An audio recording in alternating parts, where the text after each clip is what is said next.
Good morning, sir. Good morning to all bच्चों।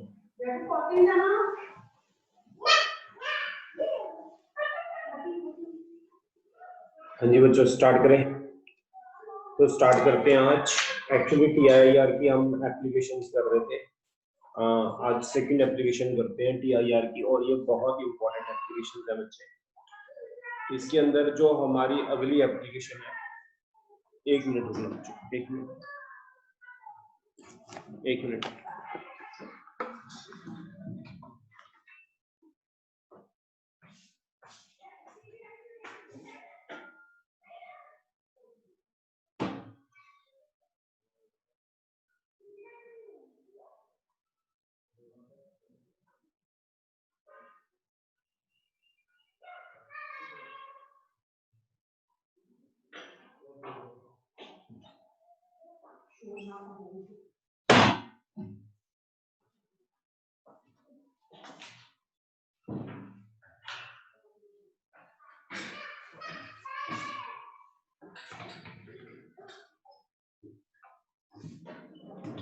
Hello.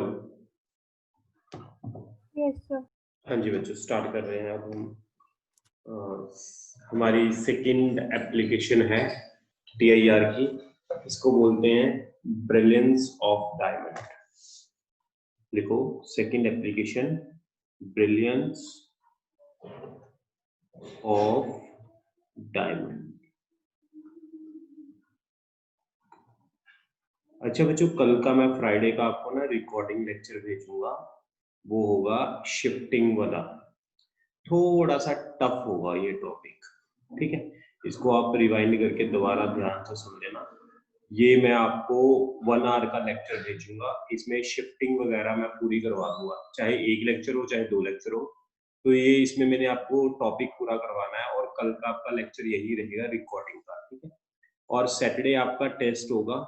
Saturday आपका objective test रखें या subjective रखें, मुझे बताओ। Sir, subjective रख लो optics का। ऑप्टिक्स का सब्जेक्टिव रख लें टेस्ट, ठीक है पक्का। Yes, sir. कहाँ तक ये शिफ्टिंग वाला टॉपिक डालें या ना डालें? Sir, shifting रहने देना, उससे पहले वाला डाल देना। शिफ्टिंग रहने दें। तो पहले वाले टॉपिक्स जो हैं वो हैं हमारे पास, एक तो सबसे पहले रिफ्लेक्शन ऑफ लाइट है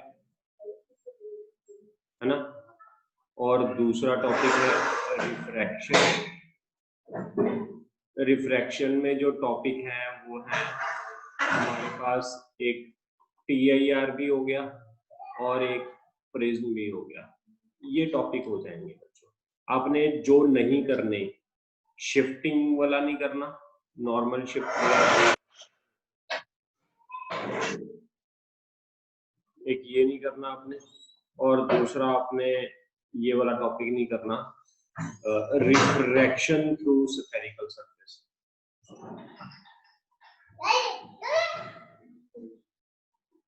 रिफ्रैक्शन थ्रू स्फेरिकल सरफेस में जो आपने करना,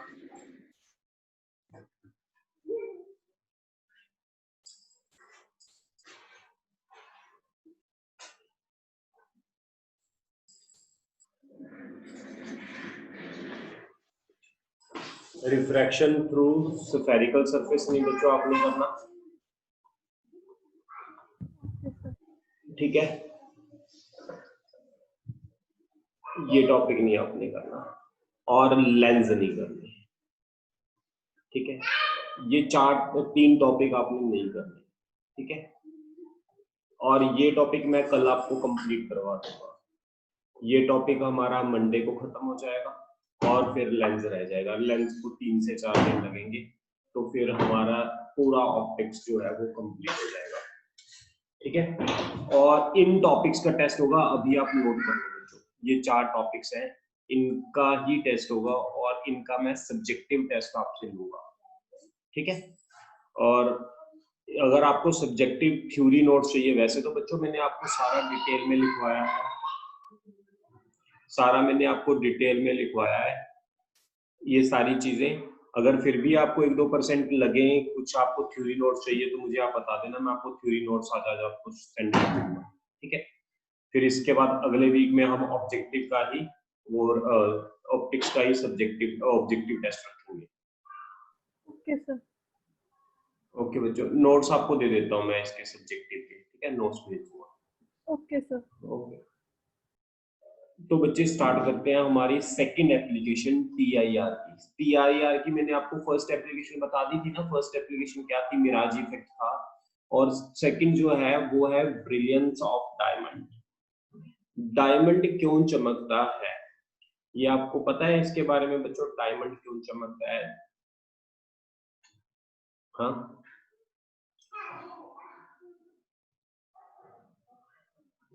एक्चुअली बच्चे this is due to TIR, इसकी वजह से ये चमकता है। मैं आपको पूरी डिटेल लिखवाऊंगा, अभी आपने लिखना नहीं है, ड्यू टू टीआईआर, क्योंकि बोर्ड का क्वेश्चन है तो बोर्ड के अकॉर्डिंग हमें थ्योरी लिखनी पड़ेगी। ये टीआईआर की वजह से चमकता है। अब टीआईआर की वजह से ये क्यों मतलब चमकता है वो देखते हैं। सबसे पहले तो बच्चे जो डायमंड होता है ना, उसका रिफ्रैक्टिव इंडेक्स एन कितना होता है, 2.4 होता है, वेरी लार्ज, इसको बोलते हैं वेरी लार्ज, बहुत ज्यादा रिफ्रैक्टिव इंडेक्स होता है। मैंने आपको क्रिटिकल एंगल का फॉर्मूला बताया था, क्रिटिकल एंगल का फॉर्मूला बताओगे कितना था? यस, क्रिटिकल एंगल का फॉर्मूला कितना था? Sine QC is equals to NR upon ND। NR upon ND। अगर ये NR रिफ्रैक्टिव इंडेक्स एयर है 1 हुआ, और ये ग्लास जो प्रिज्म है उसका 2.4 है, तो हमारे पास क्रिटिकल एंगल पता है इसका कितना आ गया? ये QC नहीं है, थीटा सी है, तो ये थीटा सी आ जाएगा 24.4 डिग्री आ जाएगा। ये क्रिटिकल एंगल हो गया। ये क्रिटिकल एंगल बहुत स्मॉल है, वेरी स्मॉल क्रिटिकल एंगल है। वेरी स्मॉल क्रिटिकल एंगल का मतलब क्या है कि हम डायमंड को इस हिसाब से कट करते हैं, उसके जो एजेस होते हैं इस हिसाब से हम कट करते हैं उसके एजेस को, कि हमारे पास डायमंड को जब हमने कट किया तो उनके जो ये एंगल, जब लाइट उस पर पड़ती है, जब लाइट डायमंड पर पड़ेगी, ध्यान से समझ लो बच्चों, फिर तो लिखवाना है इसके बाद। जब डायमंड पर लाइट पड़ेगी तो वो जब भी पड़ेगी तब एंगल ऑफ इंसिडेंस हमेशा क्रिटिकल एंगल से ज्यादा बनता है। अगर angle of incidence critical angle से ज्यादा बनता है तो रे बाहर तो नहीं जाएगी बच्चों डायमंड से? No sir. वो क्या शो करेगा? PIR। टीआईआर, यानी उसी मीडियम में। अब प्रिज्म के अंदर ही लाइट रही, यहाँ पर टकराई, जब यहाँ पर टकराएगी रे, अगर मैं थोड़ा सा बड़ा बनाता हूँ उसको, ऐसे बड़ा बना समझने के लिए, जैसे रे एक बार एंटर कर गई प्रिज्म के अंदर, वो पड़ी किसी भी सरफेस पर पड़ी, मैंने एज को इसी हिसाब से कट किया हुआ है कि इसका जो क्रिटिकल एंगल है वो इतना है। अब क्रिटिकल एंगल इसका इतना है, एंगल ऑफ इंसिडेंस अगर क्रिटिकल एंगल से ज्यादा हो तो क्या करेगी रे? उसी मीडियम में रह जाएगी, प्रिज्म के अंदर ही रहेगी, बाहर तो नहीं जाएगी बच्चों। No sir. ओके, फिर यहाँ पर मैंने नॉर्मल ड्रॉ किया, ये एंगल ऑफ इंसिडेंस अगर क्रिटिकल एंगल से ज्यादा हो तो ये बाहर जाएगी कि नहीं जाएगी? नहीं जाएगी। नहीं जाएगी, ऐसी आ जाएगी, इधर इधर पड़ जाएगी। फिर अगर angle of incidence critical angle से ज्यादा हो तो बच्चे क्या रहेगी रे? इसी मीडियम में रहेगी, ऐसे पड़ जाएगी यहाँ पर, ठीक है। फिर नॉर्मल ड्रॉ कर लिया, अगर एंगल ऑफ इंसिडेंस क्रिटिकल से ज्यादा हो तो ऐसे जाएगी रे। यानी इसी प्रिज्म के डायमंड के अंदर रे क्या करती जाएगी, बार बार टकरा के इसी के अंदर रहेगी, मल्टीपल रिफ्लेक्शन शो करेगी। हाँ जी बच्चों बोलो। Yes sir. अब मल्टीपल रिफ्लेक्शन शो करने से क्या होगा, यहाँ पर रे एक बार अगर प्रिज्म के अंदर हमारी रे एंटर हो गई तो बार बार रिफ्लेक्शन शो करने की वजह से वो प्रिज्म जो होगा वो क्या करने लग जाएगा, शाइन करने लग जाएगा। जब लाइट उसी के अंदर है तो फिर वो प्रिज्म जो डायमंड है वो शाइन करने लग जाएगा। तो डाउट है बच्चों यहाँ तक डायमंड क्यों? No sir. ओके अब बच्चों मैं इसको लिखवा रहा हूं आपको कि डायमंड क्यों चमकता है, ठीक है ना, इसको मैंने डिटेल में लिखवाना है। तो डिटेल में लिखते हैं, उससे पहले मैं एक बार दोबारा फिर रिपीट करवा रहा हूँ कि डायमंड क्यों चमकता है। डायमंड जो होता है उसका रिफ्रैक्टिव इंडेक्स बच्चों 2.4 होता है, जो बहुत ज्यादा होता है। क्रिटिकल एंगल कैलकुलेट करने का फॉर्मूला होता है refractive index upon rarer medium upon denser medium. अगर ऊपर एयर है तो 1 हो जाएगा, इसका रिफ्रैक्टिव इंडेक्स डायमंड का 2.4 होता है, क्योंकि डायमंड एक ऐसा मटेरियल है जिसका रिफ्रैक्टिव इंडेक्स बहुत ज्यादा है, तो इसका क्रिटिकल एंगल बहुत कम हो गया। अब आपको डायमंड ही क्यों हुआ, फिर तो हर एक चीज को हम वो कर सकते हैं, लेकिन बच्चे इसकी प्रॉपर्टी ये है कि जो डायमंड है उसका रिफ्रैक्टिव इंडेक्स बहुत ज्यादा है। रिफ्रैक्टिव इंडेक्स बढ़ने से क्रिटिकल एंगल क्या हो जाता है, कम हो जाता है। क्रिटिकल एंगल इतना कम है कि हम आसानी से उसको इसी हिसाब से कट कर दें कि अगर कोई भी रे पड़े वो हमेशा इंसिडेंस एंगल हमेशा क्रिटिकल एंगल से ज्यादा हो। जब एक बार प्रिज्म डायमंड के अंदर एंटर कर गई तो एंगल ऑफ इंसिडेंस हमेशा क्या रहेगा, क्रिटिकल एंगल से ज्यादा। तो रे एक बार एंटर कर गई तो बाहर जाएगी नहीं डायमंड से, अगर बाहर नहीं जाएगी तो वो अंदर बार बार बार बार क्या शो करी जाएगी, मल्टीपल रिफ्लेक्शन शो करेगी, जिसकी वजह से डायमंड चमकता रहता है। तो अब इसके बारे में लिखते हैं, यहाँ पर थ्योरी लिख रहे हैं बच्चों, write down theory. The brilliance of diamond, the brilliance of diamond, ये मैं आपको थ्योरी इसलिए लिखवा रहा हूं क्योंकि it is important for board exams, is due to total internal reflection of light inside it. The refractive index of a diamond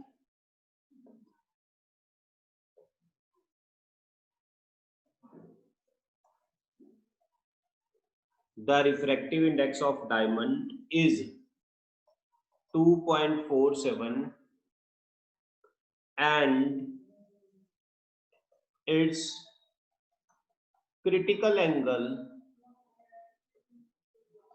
is nearly 24.4 degree. Hence, a beam of light falling on diamond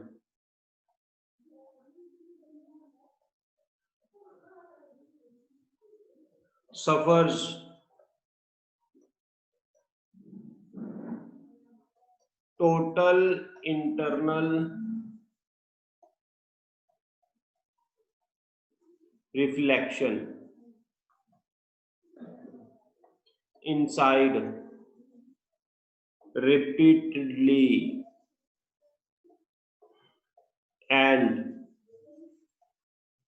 emerge only from few of its faces. So the intensity of emergent light, so the intensity of emergent light is more than the intensity of incident light. Intensity of incident light. This gives rise to brilliance of diamond.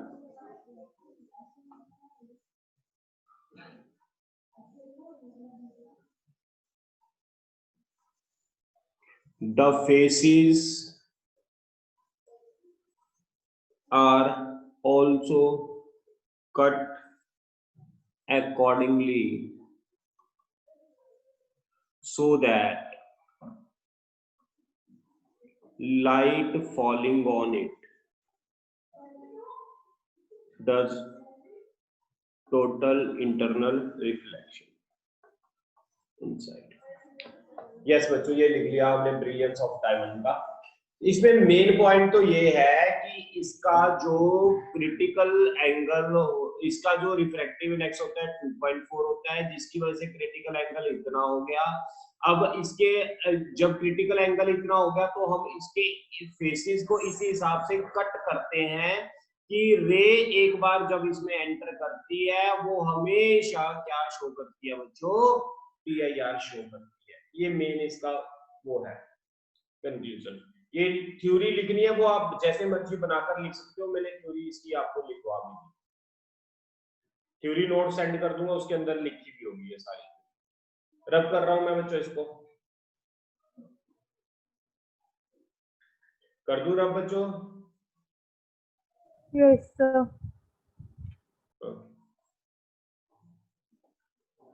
अब बात करते हैं बच्चों हमारे पास third application की, जो PIR की third application है उसकी बात करते हैं बच्चों। थर्ड है ऑप्टिकल फाइबर। बच्चों जो PIR को किसके अंदर यूज किया जाता है, ऑप्टिकल फाइबर के अंदर यूज किया जाता है to transmit electric signal from one place to other place. आपने देखा होगा जो वायर्स होती हैं वो एक, जो ग्राउंड के अंदर वायर्स होती है वो एक स्पेशल पाइप के अंदर डालते हैं, उस पाइप को ऑप्टिकल फाइबर बोलते हैं। इस ऑप्टिकल फाइबर लगाने से क्या बेनिफिट होता है, इससे क्या होता है, PIR होता है, यानी रे अंदर ही रिफ्लेक्शन शो करती है बार बार, जिसकी वजह से सिग्नल को एक जगह से दूसरी जगह तक भेजा जाता है। ये ऑप्टिकल फाइबर में क्या होता है, ऐसे एक पाइप होती है, इसके बच्चों दो पार्ट होंगे, एक इनर होगा और एक आउटर होगा। ये इनर वाला बना दो,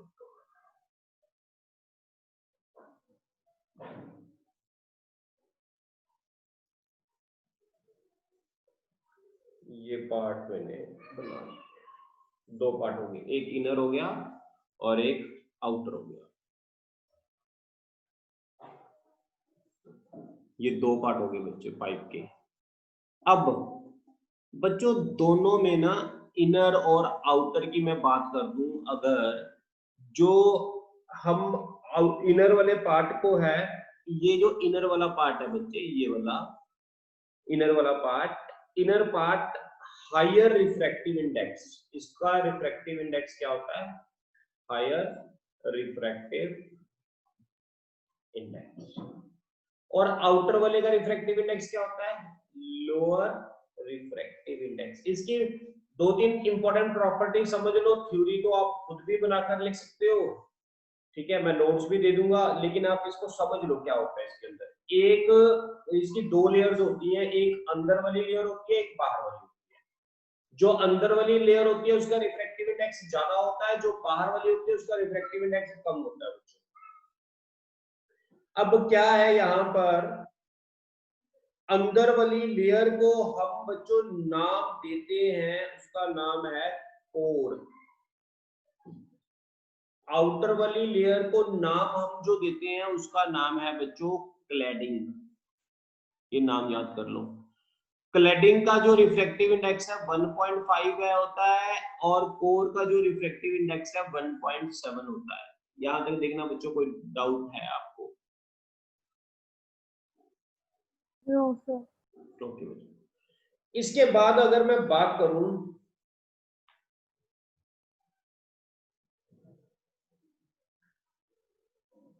अगर मैं इसमें बात करूं, अगर ऑप्टिकल फाइबर के अंदर मैंने रे एक बार एंटर करवा दी, एक बार रे एंटर हो गई, अब ये कौन सा मीडियम है बच्चे? डेंसर। और इसके बाहर कौन सा मीडियम है? रेयरर। आप देखो ना, अंदर वाले सरफेस का रिफ्रैक्टिव इंडेक्स ज्यादा है, बाहर वाले सरफेस का रिफ्रैक्टिव इंडेक्स कम है। अब रे कहां से जा रही है? डेंसर से रेयरर की तरफ जाएगी। अगर बाहर को जाना चाहती है, डेंसर से रेयरर की तरफ जाना चाहती है। अगर angle of incidence critical angle से ज्यादा होता है तो वो इधर ही रह जाएगी। बोलो, क्लियर है? Yes sir. फिर यहाँ पर टकराई, अब अगर बाहर को जाना चाहेगी तो वो रे डेंसर से किस तरफ जा रही है बच्चों? रेयरर मीडियम की तरफ जा रही है। तो यहाँ पर भी टीआईआर हो सकता है। वो कैसे होगा? अगर एंगल ऑफ इंसिडेंस किससे ज्यादा हो? क्रिटिकल एंगल से ज्यादा हो। ऐसे इसमें क्या करता है? ये मल्टीपल रिफ्लेक्शन शो करता है, यानी यहाँ का सिग्नल कहाँ पहुंच गया? यहाँ तक पहुंच गया, बाहर आ गया। इसको बोलते हैं optical fibre. Optical fibre basically use किया जाता है कम्युनिकेशन सिस्टम के अंदर। हम इसको यूज करते हैं सिग्नल को एक जगह से दूसरी जगह तक ट्रांसमिट करने के लिए। बताना बच्चों, यहां तक आपको क्लियर है? कोई डाउट है तो पूछ सकते हो। एक बार दोबारा एक्सप्लेन कर दूं, दोबारा फिर समझो।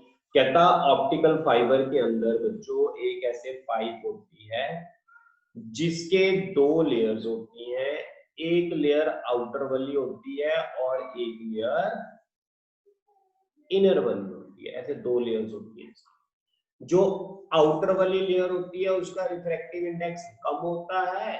जो इनर वाली, ये मैं आउटर वाली लिख देता हूँ, जो इनर वाली लेयर होती है उसका रिफ्रैक्टिव इंडेक्स थोड़ा ज्यादा होता है। यहां तक क्लियर है? इतना इनर वाले का रिफ्रैक्टिव इंडेक्स आउटर वाले। ओके बच्चों, अब रे अगर एक बार एंटर कर गई इसके अंदर, अगर रे एक बार एंटर कर गई, ऐसे एंटर कर गई, यहाँ पर टकराई, नॉर्मल है।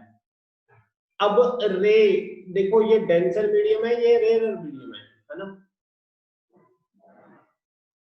अब रे एंटर कर गई, ये डेंसर मीडियम है, ये रेयर मीडियम है। अगर रे डेंसर से रेयर की तरफ जाती है, यहाँ पर angle of incidence critical angle से ज्यादा है, तो क्या हो जाएगा? टीआईआर हो जाएगा, टकरा के वापस आ जाएगी इसलिए। बोलो। फिर यहाँ पर दोबारा अगेन पड़ी, angle of incidence critical angle से ज्यादा हो तो टकरा के फिर वापस, फिर ऐसे शो करी जाएगा ये मल्टीपल रिफ्लेक्शन। ऐसे करते करते क्या आ जाएगी ये सिग्नल, यहाँ से सिग्नल को यहाँ तक हमने पहुंचा दिया। यानी optical fibre is used in the communication process. It is based on the principle of total internal reflection in optical fibre, outer layer having lower value of refractive index and inner जो refractive index होता है slightly greater. When a ray of light enter into the optical fibre, then it got multiple reflections, so that in this way we can transfer a signal from one place to other place. This is the application of the optical fiber. कोई doubt है बच्चों? बताओ। No sir. ये theory मैंने आपको बताया, जैसे अभी मैंने आपको पढ़ाया सारा थ्योरी वैसे ही है थ्योरी बच्चों। थ्योरी लिखवाऊंगा तो काफी टाइम लग जाएगा, मैं आपको नोट्स भेज दूंगा बच्चे इसका, ठीक है? इसके मैं नोट्स भेज देता हूँ आपको, नोट्स के अंदर थ्योरी लिखी होगी। वैसे तो आपको पूरा समझ आ गया ऑप्टिकल फाइबर के बारे में क्या लिखना है ना? सारा क्लियर हो गया आपको ऑप्टिकल फाइबर के बारे में, बड़ा अच्छा मैंने बता दिया आपको। इसके बाद मैं अगली एप्लीकेशन लिखवाता हूँ। अब अगली एप्लीकेशन है मेरे पास, जो टीआईआर होता है ना बच्चे, टीआईआर से हम रे को जिस मर्जी एंगल पर डेविएट कर सकते हैं। फॉर डेविएशन 90 डिग्री, अगर मैं रे को 90 डिग्री पर बेंड करना चाहता हूं तो भी मैं टीआईआर का यूज करता हूं। कैसे? समझो ध्यान से, ये चीजें समझने वाली है बच्चों। एक मैंने यहाँ पर एक ड्रॉ कर लिया बच्चों, प्रिज्म ड्रॉ कर लिया ऐसे, यहाँ पर मैंने एक प्रिज्म ड्रॉ कर लिया। अब इस प्रिज्म के अंदर बच्चों क्या है? अगर रे ऑफ लाइट अगर एंटर कर जाती है एक बार, अब ध्यान से समझना इस चीज को, हमने TIR की हेल्प से रे को 90 डिग्री पे कैसे बेंड करना है मैं उसकी बात कर रहा हूं। यहां पर रे इंसिडेंट हुई, ऐसे पड़ी, ये मेरे पास एक ऑब्जेक्ट है बच्चों जिसका नाम है AB। जब रे इस ऑब्जेक्ट से निकलती हैं तो इस प्रिज्म पर पड़ेंगी। प्रिज्म पर पड़ने के बाद क्या होगा समझो बच्चों ध्यान से, जब रे इस सरफेस पर पड़ती हैं ऐसे, अगर, अब समझना मेरी बात ध्यान से, अगर मैं आपको कह दूं ये एंगल 45 डिग्री है, ये भी 45 डिग्री है, ये 90 डिग्री है, अगर मैं आपको कह दूं, अगर बच्चों मैं आपको कह दूं angle of incidence critical angle से ज्यादा, यहां से रे यहां पर पड़ रही है, अगर मैं आपको कह दूं एंगल ऑफ, ये नॉर्मल है, अगर angle of incidence critical angle से ज्यादा है तो क्या होगा, कोई बता सकता है मुझे? यहां पर क्या होगा? PIR होगा। PIR होने का मतलब क्या है, रे कैसे जाएगी बच्चे, ऐसे जाएगी, जितने एंगल पर इंसिडेंस हुई है उतने एंगल पर ही वो रिफ्लेक्ट हो गई। कोई डाउट है बच्चों यहां तक किसी को? No sir. ओके, इसी तरह ये वाली रे, अगर मैं इसका ये नॉर्मल बना दिया, अगर इसका एंगल भी क्रिटिकल एंगल से ज्यादा हो गया तो ये रे टकरा के इसी मीडियम में वापस। कोई doubt? No sir.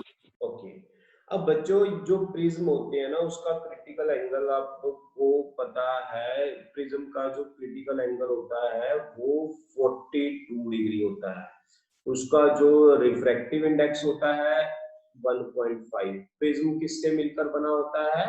Glass material से मिलकर बना होता है। ग्लास मटेरियल का रिफ्रैक्टिव इंडेक्स कितना होता है, क्रिटिकल एंगल कितना होता है। अब ये TIR शो कर दी।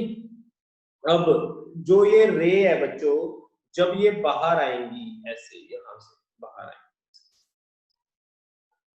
बाहर आएंगी तो यहां पर क्या बना देंगे बच्चे?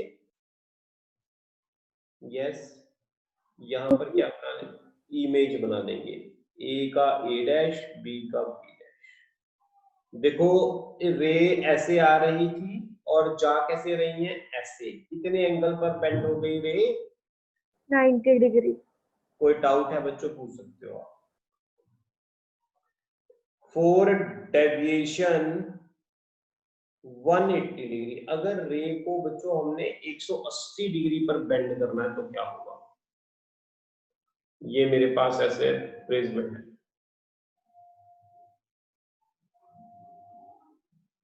अगर मैं रे को चाहता हूं 180 डिग्री पर बेंड करना तो क्या होगा, बता सकते हैं? 180 का मतलब क्या है ये बताओ? AB का B डैश A डैश हो जाएगा। ये देखो ऑब्जेक्ट जो है बच्चे AB, इमेज इसकी उल्टी बन जाएगी। यहां से रे गई, हमने क्या करना है, रे यहां पर पड़ी बच्चों सरफेस पर। अब मुझे ये बताओ बच्चों यहां पर क्या होगा, टकराएगी, टकरा के अगर angle of incidence critical angle से ज्यादा हो तो ऐसे जाएगी रे। यस बच्चों, यस। यहां पर भी ऐसे जाएगी रे।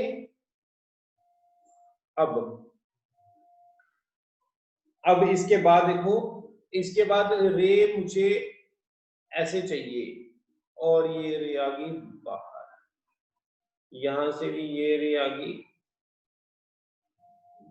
बाहर, तो इसकी इमेज ए की A डैश, बी की B डैश, ये इमेज बन गई। यानी रे को मैंने कितने एंगल पर बेंड कर दिया बच्चों?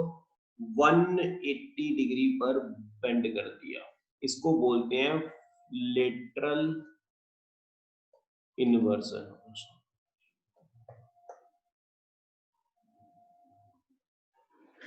लेटरल इन्वर्जन भी बोलते हैं बच्चों इसको, उल्टा मैंने वो कर दिया। कोई डाउट है तो बच्चों बताओ आप यहां पर? हाँ जी ट्रू सर। ये बच्चों एक लास्ट एप्लीकेशन और रह गई हमारी थर्ड। इसी में डेविएशन में मैंने 180 पर डेविएशन करवा दी, मैंने आपको 90 पर डेविएशन करवा दी। अब मैं आपको डेविएशन करवाता हूँ इसके अंदर डेविएशन 180 डेविएशन 90, टर्निंग थ्रू 180 ही है, वो भी सेम ही है बच्चों, लेटरल इन्वर्जन और 180। यहां तक देखो क्लियर है यस सर। बच्चों? इसको आप 180 भी तो 180 नहीं, ये लिटरल इन्वर्जन हमारे पास होगी, इसको 180 भी तो कह सकते हैं ना कि नहीं? 180 भी तो कह सकते हैं इसको, बताओ। Yes sir. ठीक है, कोई दिक्कत तो नहीं है ना इसमें? 180 भी कह सकते हैं, लिटरल इन्वर्जन भी कह सकते हैं। आप दोनों का बस एक ही ड्रॉ कर लो, 180 और लिटरल इन्वर्जन का। बुक में दोनों अलग अलग बनाए हुए हैं, बनाए इसी तरीके से हुए हैं और कुछ नहीं है, सेम तरीके से बनाए हुए हैं, सेम मेथड से। बच्चों हमारा ये TIR टोटल कंप्लीट हो गया। TIR को मैंने आपको बहुत अच्छे ढंग से कंप्लीट करवा दिया। अब मेरा जो टॉपिक है वो है नॉर्मल शिफ्ट। ये थोड़ा सा टफ होगा, मैं इसका आपको पूरा 1 आवर का लेक्चर रिकॉर्ड करके दूंगा और आपने वो लेक्चर लगाना है। मैं आपसे डाउट ही लूंगा, इसकी जो आपकी डाउट्स होंगी वो डाउट्स ही मैं लूंगा आपसे, ठीक है? Okay sir.